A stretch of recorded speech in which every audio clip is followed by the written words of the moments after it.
Es lunes de reporteros, hablaremos de medicina personalizada. Y van a ver de qué manera Canal 22 celebra los 40 años del Cuarteto Latinoamericano. Mi querida Laura Barrera. Pues qué gusto iniciar la semana. Aquí no hay puente, estamos en vivo trabajando con muchísimo gusto con todo el equipo en cabina para llevarles lo mejor de la información cultural, Rafa. Así es. Hola, Laura Regis. ¿Y qué te parece si arrancamos con esto, Laura, que tiene que ver con algo que sucede aquí en el Centro Nacional de las Artes? La India está más cerca que nunca. Como parte del Festival de la India en el Centro Nacional de las Artes, el recinto exhibe una serie de exposiciones que muestran a la cultura hindú desde su indumentaria hasta sus representaciones divinas, pasando por sus danzas tradicionales y las artes visuales. Además, resaltan el papel de la mujer en la lucha por la independencia de esta región.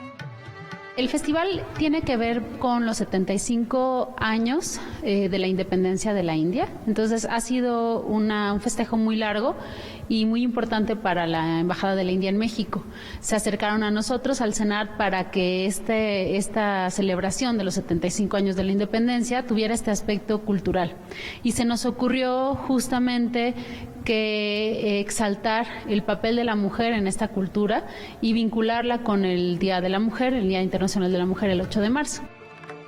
La primera exposición es Stri Drishti, Mujeres Grabadoras de la India, que muestra el trabajo de las pioneras en esta técnica dominada por artistas masculinos en el siglo XX y que desde el principio desafiaron los mitos que consideraban que el grabado requería de dominio técnico, fuerza física y resistencia. Las piezas muestran nociones contemporáneas como la representación de cuerpos femeninos atípicos, poderosos o víctimas, así como una crítica a las relaciones normativas del género. Tenemos una muestra de saris de la India. Los saris son esta indumentaria tradicional, se le llama la maravilla de 6 yardas por el tamaño que tienen y porque tiene incluso muchísimas maneras de usarse. Se dice que tienen hasta 108 formas distintas de usar el sari las mujeres de la India. Y las telas son, bueno, ustedes saben que hay mucha tradición además de textil, pero sí era muy importante resaltar este acercamiento a la mujer en la vida cotidiana. En esta sala se pueden observar muñecas que representan a la danza Kathakali, danza clásica de la India que es personificada por hombres y se caracteriza por los lentos movimientos del cuerpo, el rostro y las manos. A las exposiciones mencionadas se suma Lokmain Ram, el dios Rama entre la gente. Es una sala que habla de la deidad Ram y que básicamente es el ejemplo. Rama es el hombre ideal. El ideal de cómo debe ser un hombre, una mujer, o sea, un ser humano. Entonces, representa todas las características y las cualidades de bondad, ¿no? de que debería tener un ser humano para la tradición de la India. La exposición está hasta el 24 de abril en la Galería Espacio Alternativo y Galería Central del Centro Nacional de las Artes. Los horarios son de martes a domingo de 10 de la mañana a 5:30 de la tarde. Noticias 22, Karen Rivera.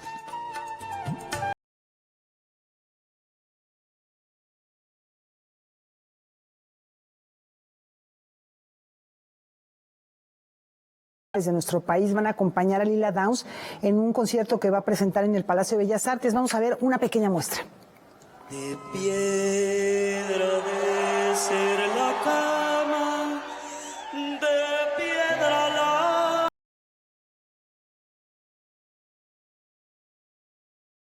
Pensamos que el arte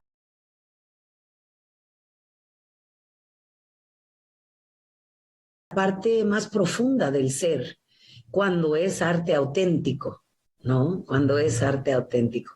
Y yo creo que hay arte auténtico en todos los ámbitos, ¿no? Hasta en las cosas más sencillas se encuentran. Lila Downs regresa a la sala principal del Palacio de Bellas Artes este 22 y 23 de marzo. Además de canciones como Naila, La cumbia del mole y El cariñito, la cantautora estrenará algunas piezas que le son muy cercanas. Yo compuse un tema que pues habla de esta condición terrible que tengo con mi esposo, que a él le dijeron que se moría hace 10 años bendito Dios, aquí sigue vivito y coleando, pero como sabrás, es una carga, es muy difícil estar con alguien que siempre piensas que se va a morir, ¿no? Entonces, pues tienes que buscarle la manera, y la música me ha ayudado, compuse un tema en inglés que cantaré, se llama Mirror o Espejo, y que habla de esta particularidad. Y también compuse un tema para mi hija que habla del amor y que habla del aprecio a la vida, que pues creo que es cosa de este tipo de canciones, creo que no amerita tanto la descripción, sino pues la tienes que escuchar para entender cuál es la intención, pero es una canción de amor a la familia. Una vez que concluyan las presentaciones en el máximo recinto cultural del país, Leila Downs comenzará la grabación de su próximo disco, el cual llevará a los grandes escenarios del mundo, pero también a los pueblos y comunidades donde la quieran escuchar. Empecé estudiando con la maestra Reina Vázquez aquí en Oaxaca. Luego me fui a estudiar antropología y canto, pero me desencanté con el clásico, honestamente, y anduve en la guerra de la mujer, de la búsqueda de las esencias, los espíritus de nuestra tierra, que es el mezcal, el pulque, y aprendí a interpretar de manera diferente la música y la diversidad de nuestro país, así que poder venir a Bellas Artes ahora haciendo pues mi propio camino de cierta forma, ¿no? Eso es un privilegio, y agradezco a Dios, al universo y a todas las mujeres que imprimieron en mí el respeto, el valor por pelear por su lugar, por su dignidad. Noticias 22, Alberto Aranda.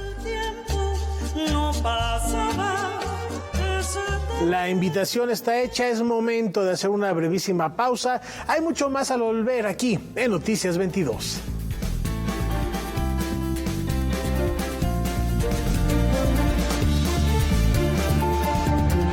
Suma TV de la Universidad Autónoma del Estado de Hidalgo inicia sus transmisiones, una buena noticia, desde la ciudad de Pachuca. Es un proyecto televisivo para la difusión de la cultura, la propagación de contenidos innovadores. Vamos a conocerlos. El Sistema Universitario de Medios Autónomos de la Universidad Autónoma del Estado de Hidalgo inició las transmisiones de su canal de televisión digital terrestre, Suma TV UAEH 13.1. Este medio de comunicación se suma a las 6 estaciones radiofónicas distribuidas en la entidad que integran este sistema y tiene como misión difundir, promover y divulgar la cultura, la educación, la ciencia, la tecnología y las actividades del recinto universitario bajo el lema Un espacio, todas las ideas. Es un proyecto largamente acariciado por nuestra casa de estudios, después de una experiencia de casi 21 años en materia de radio, con 6 estaciones en el estado de Hidalgo.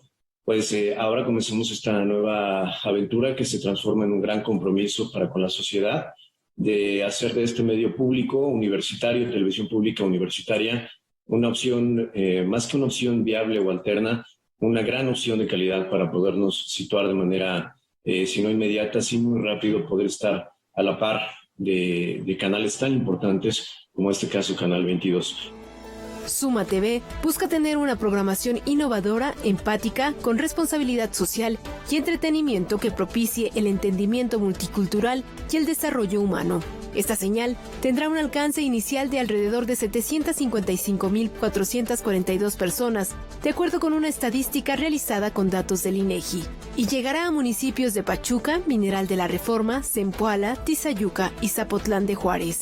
En su parrilla inicial se encuentran programas dedicados a la cultura, a la ciencia, el deporte y el entretenimiento orientado al conocimiento que genera la universidad. Tenemos una enorme ventaja, Karen. Tenemos una comunidad universitaria de casi 70,000 personas, entre estudiantes, académicos, investigadores, administrativos, funcionarios, lo cual significa que el tener este número de personas, de investigadores, la masa crítica de un país, en gran medida se encuentra en las universidades, quienes generan el conocimiento, la difusión de la cultura, de la ciencia. Bueno, pues esto impacta de manera directa en los contenidos que un canal de televisión o de que un medio de comunicación puede o debe ofrecer. Es ahí donde nosotros tenemos nuestra más grande fortaleza. Por supuesto, también tenemos algunos otros materiales de canales hermanos, como Canal 22, por supuesto, canales universitarios, canales públicos de otros países. Esto nos da la posibilidad de tener un amplio espectro de contenidos. La autonomía es lo que va a guiar a este canal, la posibilidad que le da la autonomía a las universidades de hacer las cosas de manera responsable, pero con la libertad de no estar atado a decisiones de terceros. Ese va a ser el eje rector como lo ha sido desde hace más de 60 años para nuestra casa de estudios con la autonomía, será el eje de este canal de televisión. Suma TV emitirá señal desde la ciudad de Pachuca y sus instalaciones se encuentran dentro del Centro Universitario de Desarrollo Social.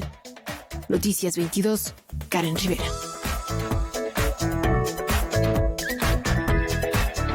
Y por su parte, Radio Educación presenta su nueva revista radiofónica, Datos y Hechos, Información y Análisis Confiables. Radio Educación presenta Datos y Hechos, Información y Análisis Confiables. El pasado viernes 18, Radio Educación estrenó la serie Datos y Hechos, Información y Análisis Confiables, una revista radiofónica donde periodistas y expertos cada semana desmenuzarán los temas más relevantes del acontecer político, social y económico, no solo de México, sino de todo el mundo. Lo que pretendemos es hacer un análisis, detenernos en cada tema, tener esa semana para la reflexión, para discutir, saber qué es lo que tenemos que ofrecerle al radio escucha y detenernos, de escuchar y escuchar y escuchar y escuchar noticias, ¿no? Este espacio tiene como antecedente el programa de Froilán López Narváez y Jorge Meléndez Preciado, Que no te grillen, mismo que durante la contingencia sanitaria tuvo que reformular su estructura.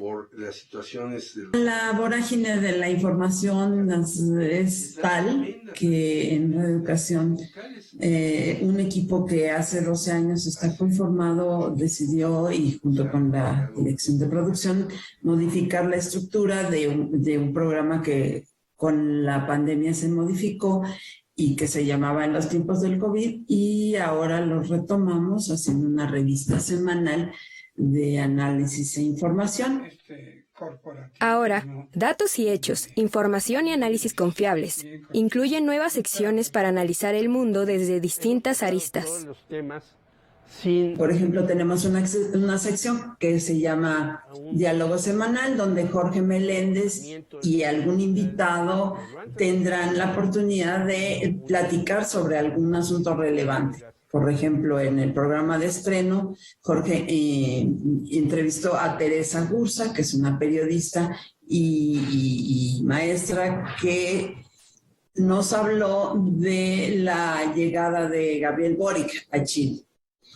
Por el otro lado está Víctor Bárcenas, que hace un reportaje a profundidad sobre la detención del Bronco.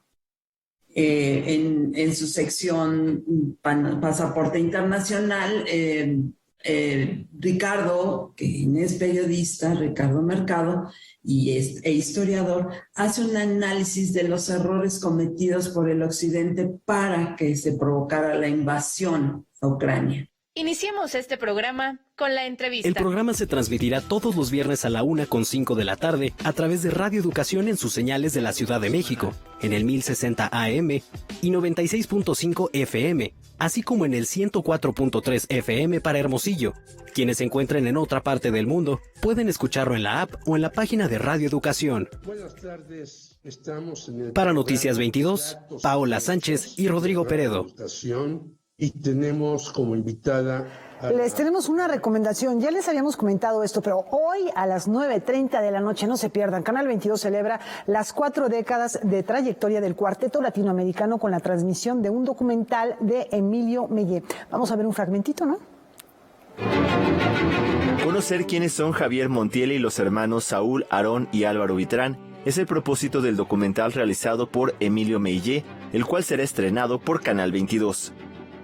Yo los he visto algunas veces, no conocía todo su trabajo, pero en realidad me fui acercando a ellos más que por sus interpretaciones, por lo que son como personas, ¿no? Y empezamos a conversar. De hecho, esto que se va a presentar es como la primera parte de un proyecto a futuro mucho más largo, más ambicioso. Me parece fascinante cómo ir de una partitura a sonidos y crear algo tan bello. Para mí es algo que sigue siendo muy, muy poderoso. Y parte de este trabajo que estamos haciendo, que es un trabajo a largo plazo, para mí va a ser sobre todo hablar de eso. No tanto, y bueno, son cosas que seguramente se abordarán, cómo se creó el cuarteto y todo, pero yo quiero ir mucho más allá. Fueron mis padres y les agradezco muchísimo que no me hayan dado el violín, que es un instrumento de lo más incómodo y todo pequeñito, lo tienes que tener aquí, no. El documental Cuarteto Latinoamericano rumbo a los 40 años es el primer corte de un proyecto a largo plazo que se ha propuesto el cineasta. En lo que se va a ver hoy, vamos a conocerlos a ellos, abordamos momentos que fueron importantes, pero no es para nada un retrato completo y profundo de lo que es el cuarteto. Esa parte media hora, había que tener música también. Entonces, me parecía importante tener música porque hablar está bien, conocer está bien, pero finalmente la música es lo más poderoso y es lo que ellos hacen de una manera fantástica. Entonces, es un diálogo sin pretensiones, sin querer a la fuerza tener todas las respuestas de quiénes son, cómo son, por qué empezaron, qué hicieron, sino que en las pláticas se va perfilando la propia identidad de cada uno de ellos. El documental se transmitirá por Canal 22 a las 21:30 horas, por la señal 22.1 y a las 23:30 horas por la señal 22.2. Además, para el público hispano en los Estados Unidos, lo podrán ver a través de la señal internacional. Posteriormente estará disponible en el canal oficial de YouTube. Noticias 22, Alberto Aranda. Y la celebración apenas comienza a estar muy al pendiente, no solo de la señal de Canal 22, sino también vamos a estar anunciando la cartelera y de las presentaciones que tiene este gran cuarteto latinoamericano. Un abrazo a todos ellos. Y hoy a las 9 de la noche, no se pierdan, como todos los días, Debate 22. Javier Aranda Luna recibe a José Antonio Valdés Peña para hablar de los 50 años de la película Cabaret. Quédense con nosotros, terminando Noticias 22. Una pausa, ya volvemos.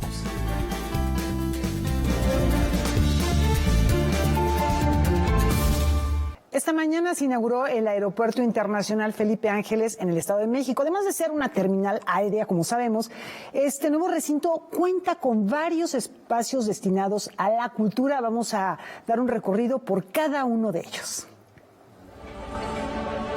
En 3.800 hectáreas se localiza el Aeropuerto Internacional Felipe Ángeles. Esta terminal aérea, ubicada en el municipio de Zumpango, Estado de México, comenzará con 20 operaciones de vuelos y está conformada por una ciudad militar, y en la zona norte está el Aeropuerto Internacional con 3 pistas de aterrizaje. Además, cuenta con 3 nuevos museos. Desde el inicio de los trabajos nos encontramos con la mayor riqueza paleontológica descubierta en México. El trabajo coordinado entre dependencias del Ejecutivo Federal nos permite demostrar que podemos construir sin destruir nuestro pasado, quedando plasmado este rescate responsable en la construcción de un museo en beneficio de la población en general y de investigadores nacionales y extranjeros. A este centro cultural se suma el Museo Militar de la Aviación, que dignifica el gran legado histórico de la Aeronáutica Militar Nacional, así como el Museo del Ferrocarril Presidencial, que tuvo bien autorizarnos para integrar un polo de esparcimiento adyacente a esta infraestructura aeroportuaria. El Museo del Mamut cuenta con 6 salas de 180 a 200 metros cuadrados en las que se exhiben mandíbulas y cabezas de mamut, así como huesos de camello, caballo, gliptodonte y de perezoso terrestre que convivían en dicho espacio. En las excavaciones han sido rescatados más de 40.000 huesos de mamut, camello y caballo, ubicados entre los años 30.000 y 11.700 a.C. También se exhibe la réplica de un mamut, huesos y uno de los esqueletos más completos del continente con piezas originales. El Museo Militar de Aviación cuenta con 12 salas con alrededor de 50 aviones y material audiovisual que muestran la historia de la Fuerza Aérea Mexicana. El Museo de Vagones y Tren Histórico Cultural es un espacio con sala de juntas, cafetería y centro de lectura y convivencia, instalado en 3 vagones que antiguamente trasladaban a tropas militares. Noticias 22, Alberto Aranda. Y mucho hemos escuchado en estos días el nombre del general Felipe Ángeles. Esta noche en la columna el doctor Javier García Diego nos platica de este singular personaje.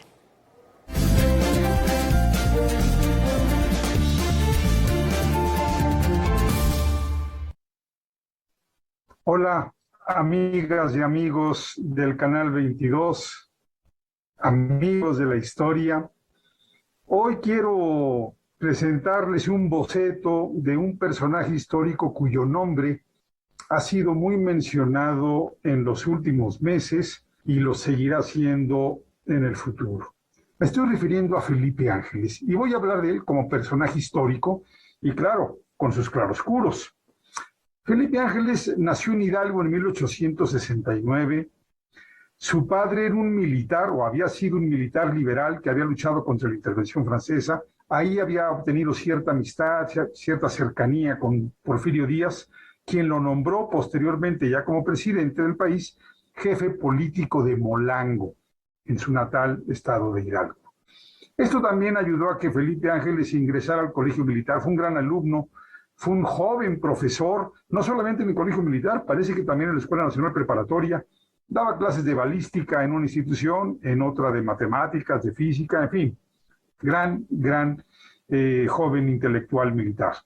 Fue enviado, aprovechando sus características, a que hiciera estudios especializados en el extranjero, Francia y Estados Unidos, a que realizara algunas comisiones, y esto explica que Felipe Ángeles no hubiera estado en México durante las semanas o durante los meses de la lucha entre maderistas y porfiristas. Esto es clave. Él no estuvo en México a finales de 1910, principios de 1911, y entonces Madero, que deseaba tener un ejército profesional, organizado, bien estructurado, pues aprovechó el regreso de Felipe Ángeles al país para encargarle, para nombrarlo director del Colegio Militar, institución que conocía muy bien.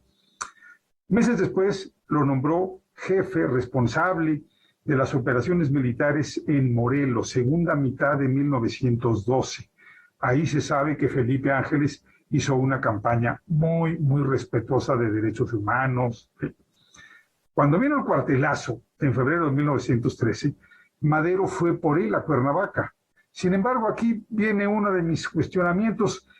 Felipe Ángeles no tuvo un papel protagónico durante el cuartelazo, durante la decena trágica, no avisó a Madero de lo que se estaba preparando en el ejército, fue hecho prisionero con él y con Pino Suárez, pero no fue asesinado como los dos mandatarios, sino que fue enviado en comisión del gobierno de Huerta a Europa.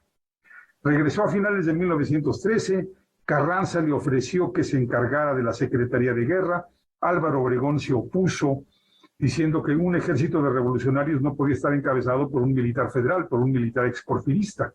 Quedó resentido con ambos y lo que hizo Felipe Ángeles fue en ese momento incorporarse con Villa, División del Norte, digamos principios de 1914. Con él hizo la campaña de Chihuahua a Zacatecas, pero vinieron los enfrentamientos, vinieron las escisiones. Felipe Ángeles muy involucrado en el pleito Carranza-Villa, muy involucrado en la convención. Posteriormente fue derrotado en la guerra de facciones de 1915, luchó en el noreste, se tuvo que ir al exilio, primero en Texas, muy difícil exilio, enfrentando pobreza, luego en Nueva York, y regresó a México a finales de 1918 para encabezar una rebelión en contra de Carranza, estamos hablando de finales de la Primera Guerra Mundial. Lo que quería Felipe Ángeles finalmente era encabezar a un grupo de rebeldes anticarrancistas para que Estados Unidos encontrara en México un gobierno más amable y no al gobierno germanófilo de Carranza. Esta es la verdadera razón que lo trajo a México a luchar a finales de 1918. No le fue muy bien en esa campaña y sabemos que solo, derrotado, fue tal vez delatado, aprendido y juzgado a finales de 1919. De todas maneras, déjenme decirles, amigos de Canal 22, Felipe Ángeles es un superpersonaje de nuestra historia. Muchas gracias por esta colaboración, por este editorial al doctor Javier García Diego. Y fíjense que la Feria Universitaria del Libro One Leer 2022, a la que hemos dado seguimiento, llegó a su fin. Aquí el reporte.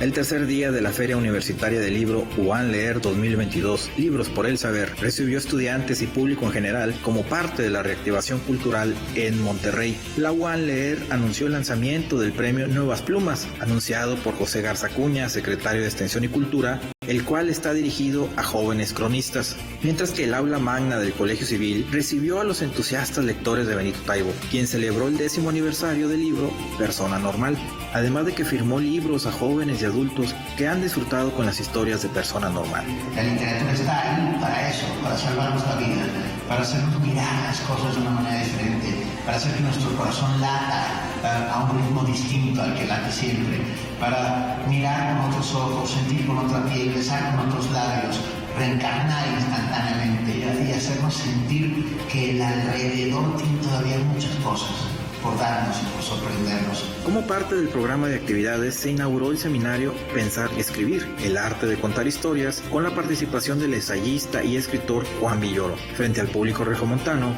Villoro ofreció la charla Ítalo Calvino, Gramática de la Imaginación, donde relató pasajes de infancia y juventud del autor italiano. En la Feria Universitaria del Libro One Leer se tuvo un diálogo con Agustín del Moral, director editorial de la Universidad Veracruzana. La presentación editorial de la periodista y poeta Silvia Georgina Estrada. Es muy difícil que te encarguen entrevistas a un poeta, entonces yo lo hacía mucho porque me interesaba y sentía que había algo importante que le podía gustar a los lectores. La visita del poeta Alan Rodrigo, entre muchas otras actividades del programa de la One Leer. La agenda de la Feria Universitaria del Libro One Leer 2022 mantiene su programa de actividades hasta el 20 de marzo. Para conocer el programa completo, pueden acceder a la página electrónica oneleer.unl.mx.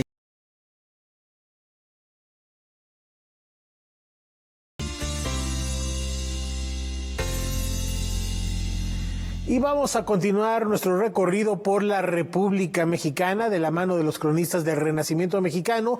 Ya estuvimos en Nuevo León. ¿Y qué les parece si ahora nos vamos a Juchitepec, en el Estado de México?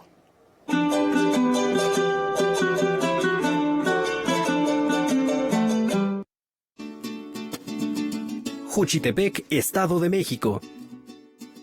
Hola, muy buena noche. Mi nombre es Felipe Antonio Molina Quirós, cronista del municipio de Juchitepec. Quiero comentarles que Juchitepec tiene en su constitución geográfica lo que es un sinnúmero de cerros y un sinnúmero de volcanes apagados. Quiero comentar también que Juchitepec tiene pues dos íconos, podríamos decir, muy especiales. Su palacio municipal, que es de una traza colonial, la ha mantenido hasta la fecha. Pero también hay algo, el templo católico, donde se venera al Cristo del Señor de las Agonías. También algo que les quiero comentar, existe una plaza de toros que es la más grande de toda la región. Estamos hablando del distrito de Amecameca, distrito de Chalco. Es la plaza llamada La Única, donde es para la doma de toros bravos. Después de la fiesta religiosa que es 24, 25 y 26 siguen otros 3 días de fiesta pagano, donde adentra los famosos toros, que así se le determina a este deporte. Otra fiesta que también tiene de mucha trascendencia de Juchitepec es el Día de la Tiznada, que se celebra el 18 de octubre y que es cuando va uno al campo a comer todo lo que produce Juchitepec, entre ellos productos de maíz. Nosotros nos sentimos de una manera satisfecha de que es un pueblo pues muy antiguo, no muy pequeño. Es el granero del estado porque lo han determinado por 2 veces a nivel estatal, y pues pensamos que le puede gustar a la gente que tiene idea de conocer su patria. Visítenos. Es un pueblo con mucha calidez. Es un pueblo al que le determinamos pueblo amigo por herencia y hospitalario por tradición. Bienvenidos a Juchitepec.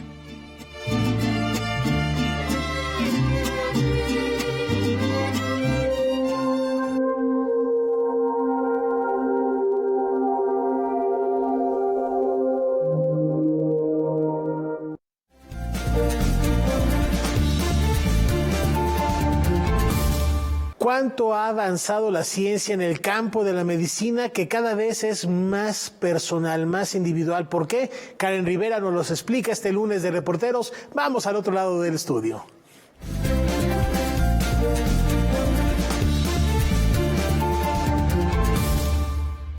Bueno, desde tiempos de Hipócrates, el padre de la medicina, ya se hablaba de los enfermos y no las enfermedades. Y bueno, pues ya la tecnología, Karen Rivera, bienvenida. Como cada lunes tenemos un gran tema, una investigación muy interesante sobre la medicina personalizada, pero no solamente personalizada. Hay una serie de cuestiones que tienen que ver con la prevención también, y lo cual nos vas a explicar en estos reportajes que has preparado, y de lo cual ya pues un poquito se esbozó de cierta manera el Viernes de Ciencia, ¿no?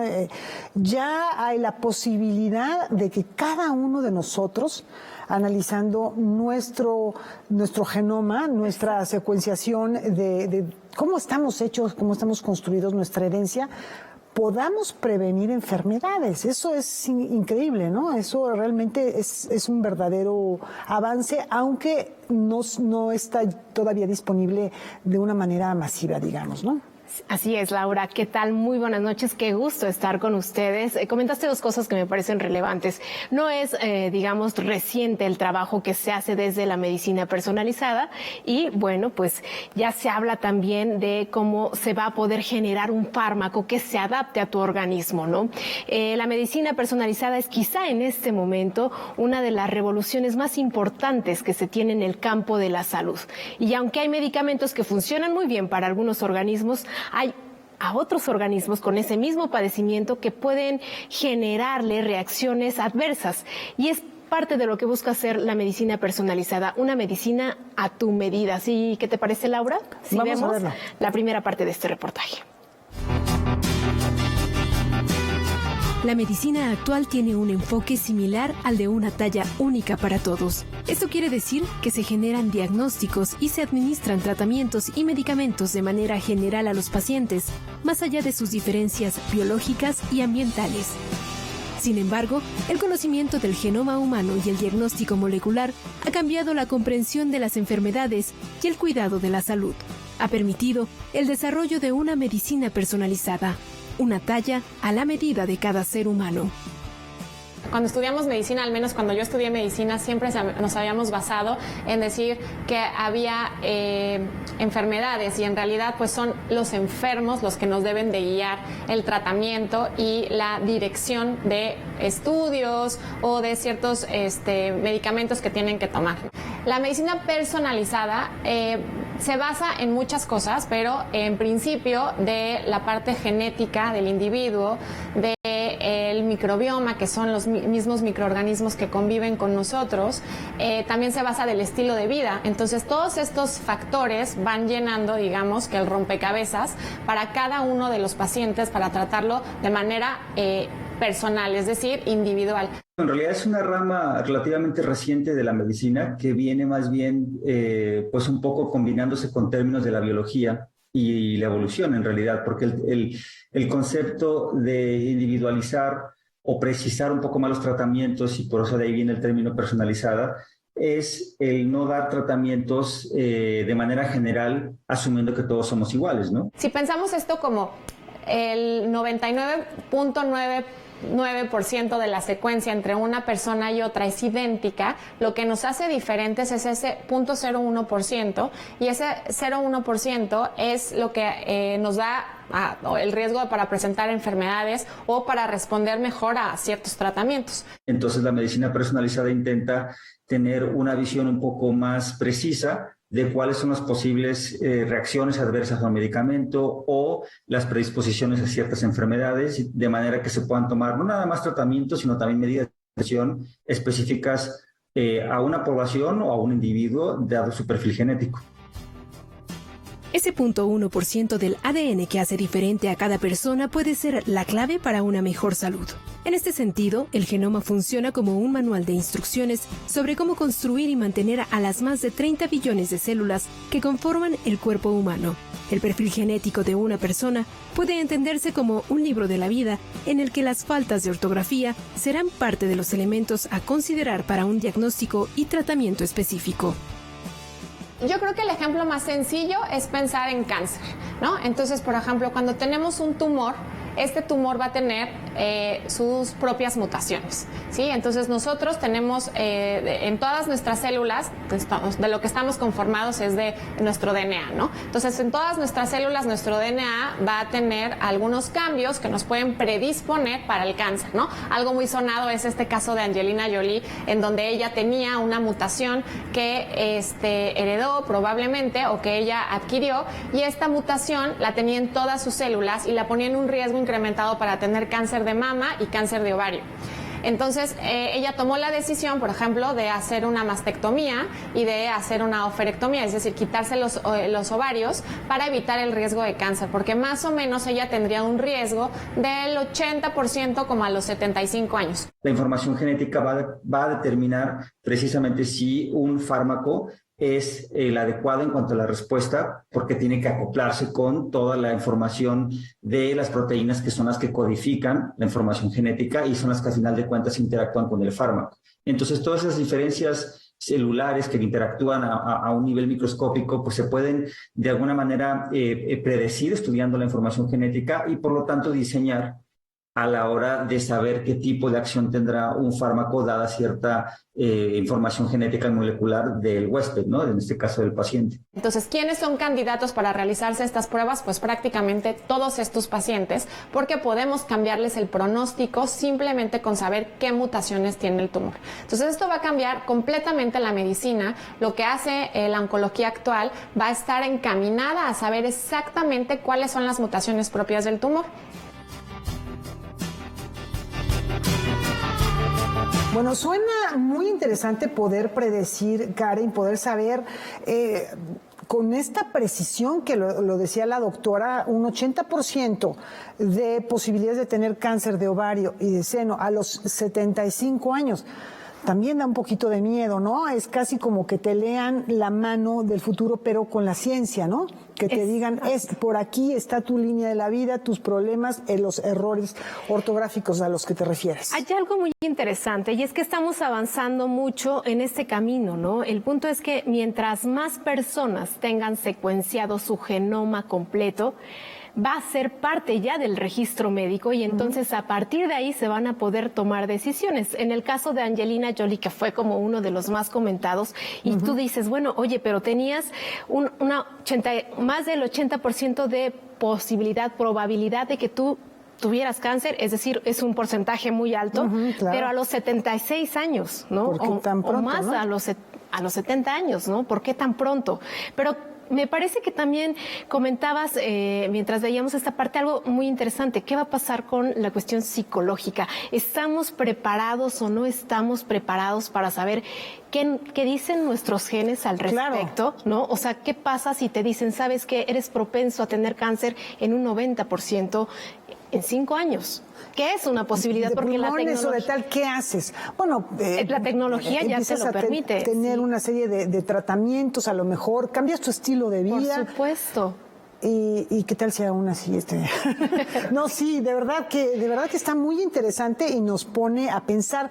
Ahora bien, hay otro tema que todo mundo puede tener acceso a ello tecnológicamente, sí, pero en este reportaje también nos vas a platicar cuáles podrían ser estas circunstancias que por el momento no permiten que todo el mundo tenga acceso a estas tecnologías, ¿no? Así es, Laura, ya tenemos los aparatos, digamos, lo que se tardó quizá más de 10 años en secuenciarse, que fue el genoma humano, ahora se puede hacer en 24 horas y no solo uno, sino el de 16 pacientes, por ejemplo, ¿no? Y de esto va la segunda parte del reportaje, cuáles son las condiciones tecnológicas de alguna manera que tenemos actualmente y que tenemos en México también.